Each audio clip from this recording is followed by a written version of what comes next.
Quando o primeiro Jogos Mortais despontou nos cinemas em 2004, escrito e dirigido pelo ainda estreante cineasta James Wan, nem o estúdio, nem os próprios produtores poderiam imaginar o estrondoso sucesso que este faria mundo afora. Ainda mais considerada a trajetória incomum que o material havia percorrido até chegar às salas de cinema, com o diretor recém-saído da faculdade, arcando pessoalmente com os custos de produção de um curta-metragem para apresentá-lo como um esboço para grandes estúdios. Ainda que embora não seja exclusivo ou pioneiro no gênero, o primeiro Jogos Mortais foi o longa responsável por inaugurar o torture porn no cinema blockbuster, isto é, o subgênero do horror que não poupa a audiência de cenas recheadas de gore, tortura, membros expostos e sangue. Contudo, mesmo com toda a notoriedade que a franquia Jogos Mortais conseguiu conquistar ainda em seus primórdios, tal sucesso não foi o suficiente para manter viva a qualidade e o interesse por suas continuações, com os volumes a partir do quarto caindo sucessivamente de avaliações positivas e bilheteria ao redor do mundo. Tentando dar uma repaginada na franquia e reerguer o interesse do público pelos Jogos Mortais, Jigsaw, de 2016, e Espiral, de 2021, se apresentam como um soft reboot da franquia, com o primeiro retratando o passado e a evolução do sádico responsável pelos assassinatos e torturas, e este último tentando explorar novos caminhos e complicações nesse universo, fazendo claras referências ao material original, mas fugindo dos elementos mais saturados e corriqueiros da franquia, tentando dessa forma equilibrar elementos clássicos dos Jogos Mortais e os novos ares que pretendia dar ao material, honrando dessa forma o legado em que se debruça, mas não permanecendo acorrentado a este. O longa traz os elementos clássicos para um contexto mais realista, sobretudo o suspense policial, tentando criar uma profundidade e uma maior contextualização para seu enredo de tortura. Mesmo com essa mudança de ambientação e o próprio foco do roteiro, ainda assim pode ser observada a continuidade de seu elemento gore, que se tornou a marca registrada da franquia e a fez ser uma referência no gênero do horror, que mesmo não estando com uma presença tão marcante aqui, ainda se faz presente nos pontos altos do longa, e também como um artifício para o próprio desenrolar do enredo policial em que a narrativa se concentra, como as complicações de cada assassinato para a trama, bem como o medo e a angústia acerca do próximo passo do assassino, que atinge todos os personagens do núcleo principal da trama.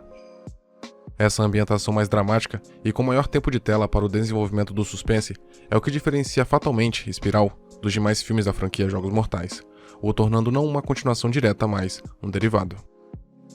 Referências ao personagem Jigsaw são feitas aos montes, para se relembrar a influência deste nesse universo, como a própria Espiral, que é carregada no título e nos materiais de divulgação do longa. Mas mesmo honrando esse legado, Espiral tenta se afastar do rótulo de ser apenas um torture porn e entrega muito mais do que uma simples experiência de horror, mas um questionamento polêmico acerca da violência policial e da corrupção sistêmica nas esferas públicas. A trama acompanha o detetive Zeke Banks, interpretado por Chris Rock, e seu parceiro William Schwenk, na investigação de uma série de assassinatos que parece ter alguma relação com o mítico Jigsaw. Zeke, que é filho de um respeitado ex-comissário de polícia, é taxado como um rato e traidor dentro da corporação, por ter entregado um parceiro corrupto alguns anos antes, o que o fez preferir trabalhar sozinho em trabalhos de infiltração. Ao permanecer fiel ao sistema e entregar um de seus colegas para a justiça, Zeke se tornou um renegado dentro da polícia, e nem mesmo a intervenção de seu pai pôde salvá-lo da rejeição de seus colegas, o que o fez ser baleado e mal visto por todos ali.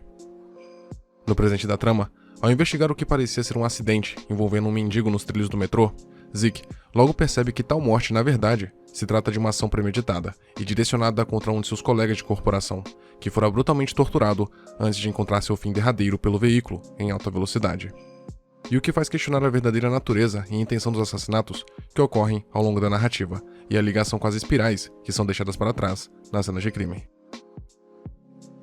O desenrolar da trama segue uma fórmula padrão de filmes do gênero do suspense policial, com as forças da lei ficando à mercê da vontade e das dicas e brincadeiras que o assassino deixa para serem descobertas, o que vai fazendo com que os detetives, e sobretudo o protagonista, se envolva de forma cada vez mais pessoal com o caso, até que por fim, sua própria vida e de seus familiares se vê em perigo. Os assassinatos cometidos por William, posteriormente revelado como o verdadeiro responsável por todo o enredo, cada um ao seu bel modo, trazem consigo um elemento simbólico que remete ao passado de cada uma das vítimas, punindo-as por não terem agido de acordo com o que era correto segundo a moral do personagem, como por exemplo, o arrancar da língua de Boss, por ter mentido sob juramento inúmeras vezes no tribunal.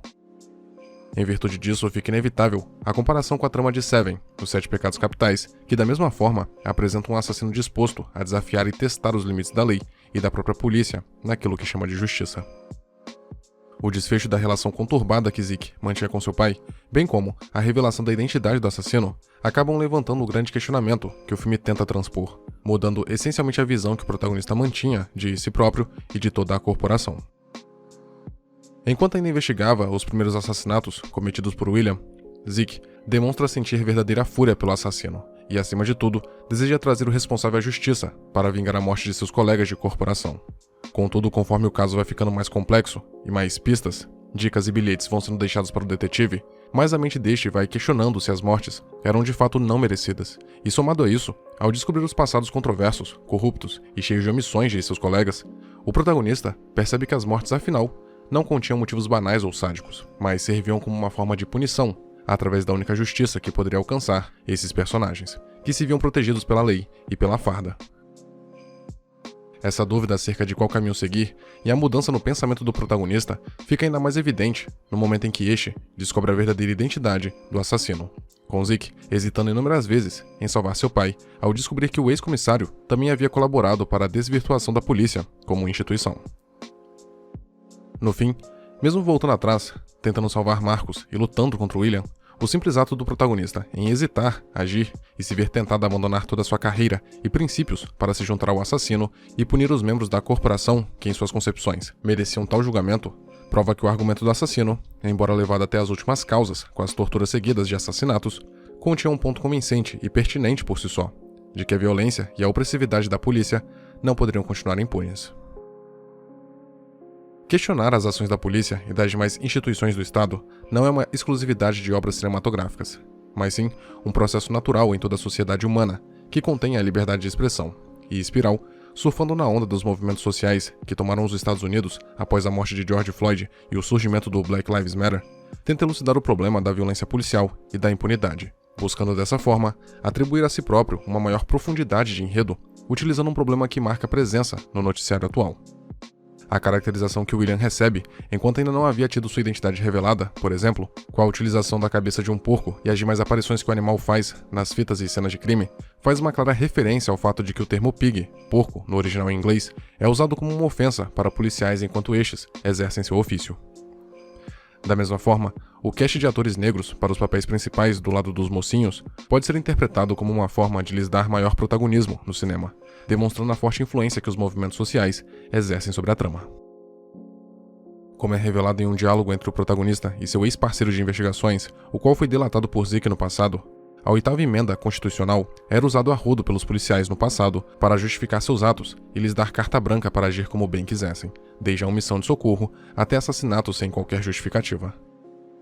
Somado a isso, o pai do próprio protagonista, que outrora havia sido um respeitado comissário de polícia e tratado como um herói no presente da trama, é desmascarado como mais um membro da casta de policiais corruptos, e que no passado, não somente se omitiu frente às ações de seus subordinados, como também as incentivou e tentou justificá-las quando foi confrontado por isso.